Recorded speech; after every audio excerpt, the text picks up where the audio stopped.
السلام علیکم ورحمۃ اللہ وبرکاتہ۔ امید ہے آپ تمام خیر و عافیت سے ہوں گے۔ اللہ سے دعا ہے کہ اللہ آپ تمام کو ہمیشہ خیر و عافیت سے رکھے اور اللہ کی رضا اور اس کی خوشنودی کے کام کرنے والا بنائے، آمین ثم آمین۔ آج انشاءاللہ ہم عشرہ ذی الحجہ کی فضیلت اور اس کی اہمیت پر مختصر گفتگو کریں گے۔ سب سے پہلے تو اللہ تعالیٰ کا شکر گزار ہوں کہ اللہ نے پھر ایک بار ہمیں عشرہ ذی الحجہ کے قیمتی دنوں سے نوازا ہے۔ ابھی کچھ ہی عرصہ ہوا کہ رمضان کی آمد ہوئی اور بڑی ہی تیزی سے گزر گیا۔ الحمدللہ ہم نے اللہ کو راضی کرنے کی چھوٹی چھوٹی کوششیں کی ہیں، اللہ اسے قبول فرمائے، آمین۔ رمضان المبارک کے بعد عشرہ ذی الحجہ کا مہینہ تمام مہینوں میں نہایت اہمیت کا حامل ہے۔ جو حرمت والے 4 مہینے ہیں نا، محرم، رجب، ذی القعدہ اور ذی الحجہ، یعنی ذی الحجہ انہی 4 مہینوں میں سے ایک ہے۔ تو ذی الحجہ کا جو پہلا عشرہ ہے، یعنی پہلے 10 دن جو ہیں، وہ نیکیوں کے اعتبار سے اور اجر و ثواب کے اعتبار سے عام دنوں کے مقابلے میں بہت زیادہ اہمیت کے حامل ہیں۔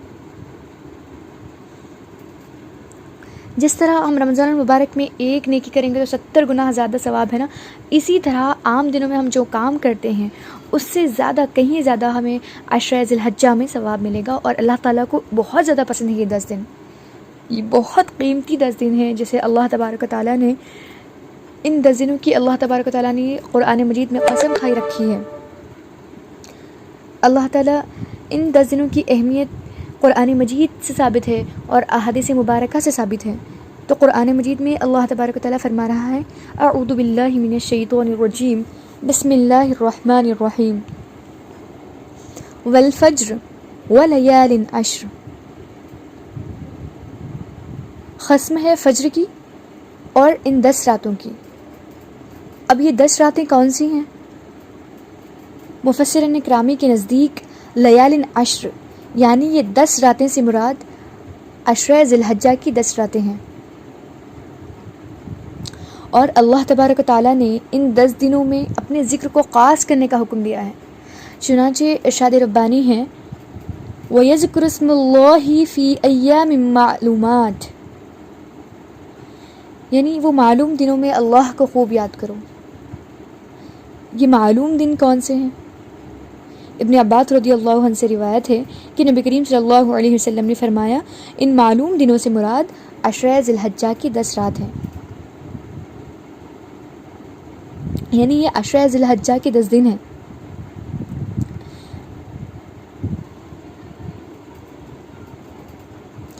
عشرہ ذی الحجہ کے متعلق، اس کی اہمیت کے مطابق کئی احادیث ملتے ہیں، جن میں سے عبداللہ بن عمر رضی اللہ عنہ سے روایت ہے کہ نبی کریم صلی اللہ علیہ وسلم نے فرمایا، کوئی دن اللہ تعالیٰ کے نزدیک ان 10 دنوں سے زیادہ عظمت والا نہیں ہے، اور نہ کوئی دن کا عمل ان 10 دنوں کے عمل سے زیادہ اہمیت کا حامل نہیں ہے۔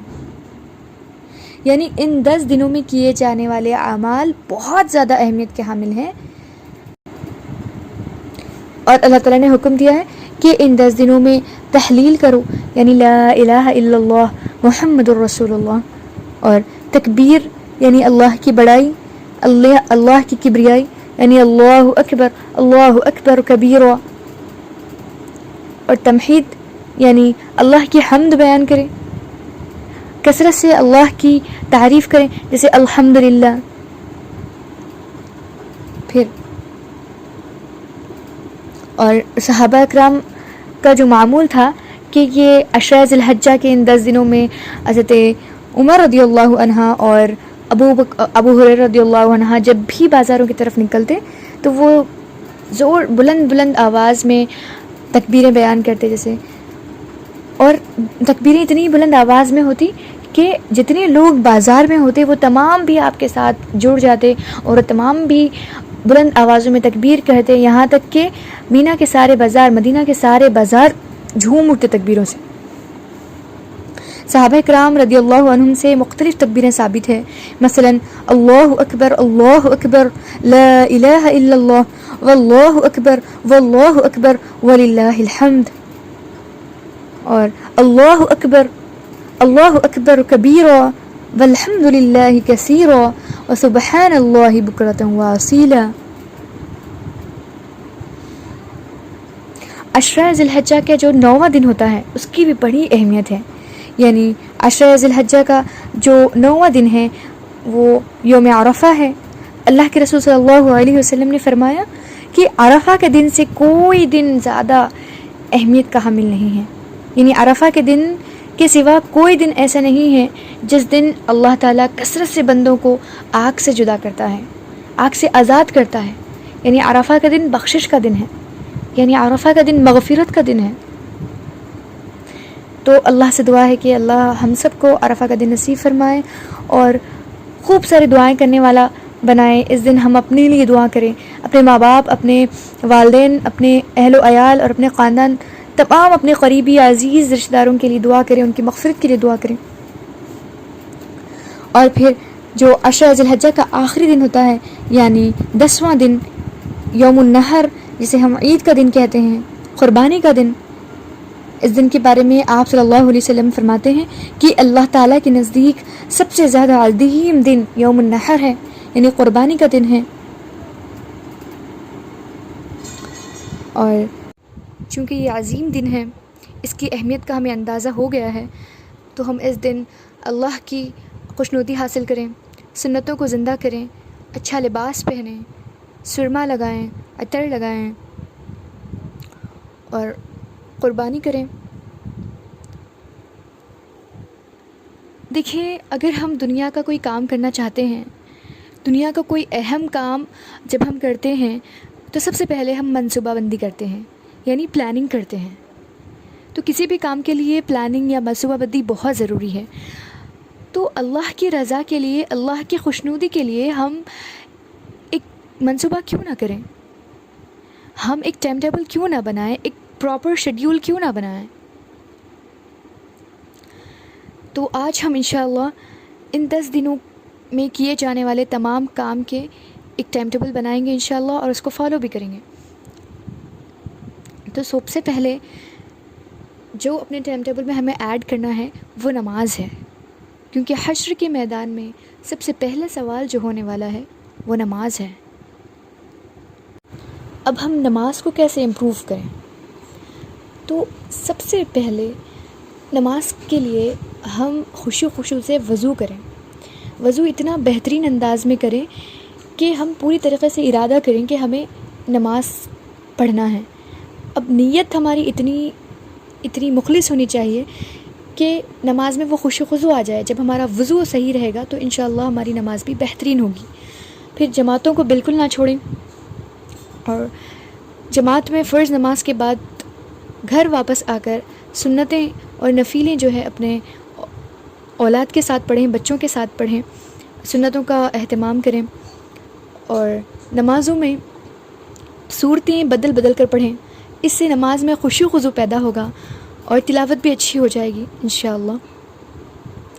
اور سنت اور فرض کے علاوہ نوافل کا بھی اہتمام کریں، جیسے چاشت کی نماز، اشراق کی نماز، تہجد کی نماز اور تحیۃ الوضو۔ جب بھی وضو کریں تو 2 رکعت تحیۃ الوضو پڑھ لیں، اور نمازوں کے ساتھ جو ہے نا بچوں کو نماز کا حکم دیں، اور ہر فرد کو گھر میں نمازوں کی یاد دہانی کرتے رہیں، اور ایک نماز کے بعد دوسری نماز کے انتظار میں رہیں۔ اللہ کے ذکر سے ایک بھی لمحہ خالی نہ جائے، ایسا عمل کرتے رہیں۔ ذکر و اذکار سے زبان کو تر رکھیں ہمیشہ۔ دوسرا جو اہم کام ہم ان 10 دنوں میں کر سکتے ہیں وہ ہے روزہ۔ نفیل روزے ہم رہ سکتے ہیں، کہ جو 10 روز ہیں، اگر کسی میں استطاعت ہے تو یہ تمام 10 دن نفیل روزے رہ سکتے ہیں۔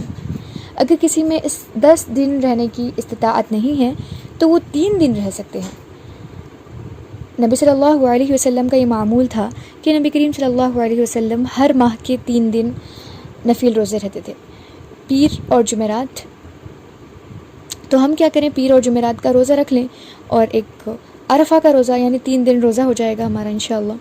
تو کم سے کم 3 دن روزہ رہیں، اور اس کے علاوہ اوپر بھی ہم بیان ہو چکا ہے کہ عرفہ، یوم عرفہ کی کتنی فضیلت ہے.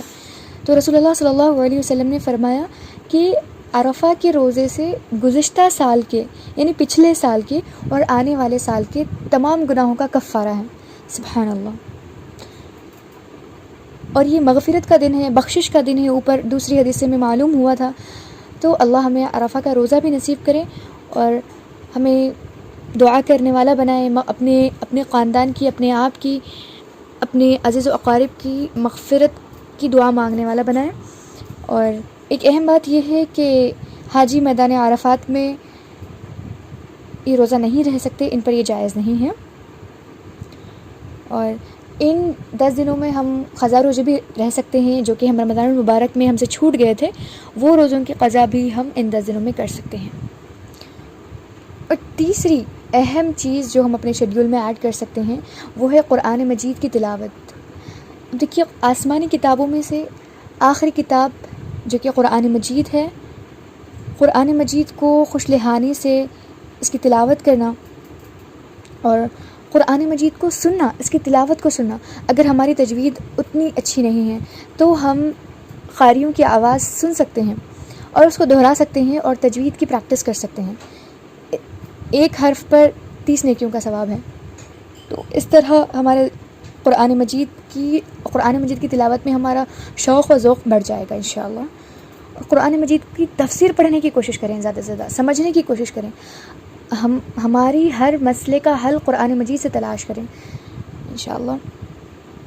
قرآن مجید میں غور و فکر اور تدبر کرنے کی پوری کوشش کریں. اور ان 10 دنوں میں کوشش کریں کہ کچھ نہ کچھ حصہ قرآن مجید کا یاد کریں اور قرآن مجید کی تعلیم و تدریس کا اہتمام کریں. ایک دن اتنی دیر تک کر لیا کہ دوسرے دن بالکل جی ہی نہ چاہا، ایسا نہ کریں. تھوڑا ہی کریں لیکن شوق و ذوق سے کریں، استقامت سے کریں. اور اگر کسی کو تجوید نہیں آتی تو ہم اسے تجوید سکھائیں. اس سے بھی قرآن مجید میں ہم زیادہ سے زیادہ وقت صرف کر سکتے ہیں اور نیکیاں کما سکتے ہیں. اور قرآن مجید کو مساجد میں یا پھر دیگر اصلاحی دینی مدارس میں اس کا ہدیہ کریں تاکہ دوسرے بھی اس سے مستفید ہو سکیں. انشاءاللہ اس کا بھی اجر و ثواب ہمیں بہت ملے گا. حدیث مبارکہ میں اوپر بیان ہو چکا ہے کہ اللہ تبارک و تعالیٰ نے خاص حکم دیا ہے کہ ان 10 دنوں میں ذکر کرو، خاص ذکر کرو، زیادہ سے زیادہ کرو. تو ہم اس 10 دنوں میں کثرت سے، شعوری سے، پابندی سے مختلف موقعوں پر، مختلف اوقات پر اذکار پڑھ سکتے ہیں اور کثرت سے تکبیر پڑھیں. ان 10 دنوں میں آڈیو سنیں تکبیرات کے، تحلیل، تسبیح، تمحید لازم پکڑ لیں. ہر وقت دن کے یا رات کے کبھی بھی ہم اٹھیں ہوشیار ہو تو ہم اپنی زبان کو ترک رکھتے رہیں، ہم پڑھتے رہیں، کثرت سے ذکر و اذکار کرتے رہیں. اور جب بھی اذان ہوئے اذان کا جواب دیں اور نبی کریم صلی اللہ علیہ وسلم پر کثرت سے درود بھیجتے رہیں. اذان اور اقامت کے درمیان خصوصاً دعائیں کریں کیونکہ یہ قبولیت کی گھڑیاں ہیں. یہ ایسی گھڑیاں ہیں جو کہ ہم نصیب والے ہیں، ہمیں ملے ہیں. تو ہم ان گھڑیوں کا بہترین بھرپور فائدہ اٹھائیں اور ہر وقت ذکر و اذکار کرتے رہیں اور اپنے حق میں بہترین دعائیں مانگتے رہیں. اور ہر نماز کے بعد مسنون اذکار پڑھیں، کثرت سے استغفار پڑھیں اور اپنے فوت شدہ عزیز و اقارب کے لیے مغفرت کی دعائیں طلب کریں. اور ایک جو اہم چیز ہے جو ہمیں اپنے اس ٹائم ٹیبل میں ایڈ کرنا ہے وہ ہے صدقات و خیرات. ہم جب بھی باہر نکلیں کچھ نہ کچھ خیرات کرتے رہیں. اپنی پسندیدہ ترین چیزیں اللہ کی راہ میں خیرات دے دیں، جو ہمیں پسند ہے اس کو دے دیں. اور عزیز و اقارب اور مساکین، محتاج، ان پر زیادہ سے زیادہ خرچ کرنے کی کوشش کریں. اور جتنا ہو سکے ہم اتنا خرچ کریں، فضول خرچی سے بچیں اور اللہ کی راہ میں خرچ کرنے پر بالکل کنجوسی نہ کریں. اگر ہم کچھ خرچ کرنے کی استطاعت نہیں رکھتے تو کم سے کم ہم پانی تو پلائیں، کیونکہ پانی بھی صدقہ ہے، پانی پلانا. راہگیر اور مسافروں کو پانی کا اہتمام کریں. پانی راستے میں رکھ دیں. اور سب سے بہترین صدقہ تو مسکراہٹ ہے، مسکراتے رہیں. اور اس کے علاوہ راستے سے پتھر وغیرہ پتھریلی چیز ہٹا دیں، یہ بھی صدقہ ہے کہ کوئی گر نہ جائے. نبی صلی اللہ علیہ وسلم کی سنتوں کو تازہ کریں، اس کو زندہ کریں.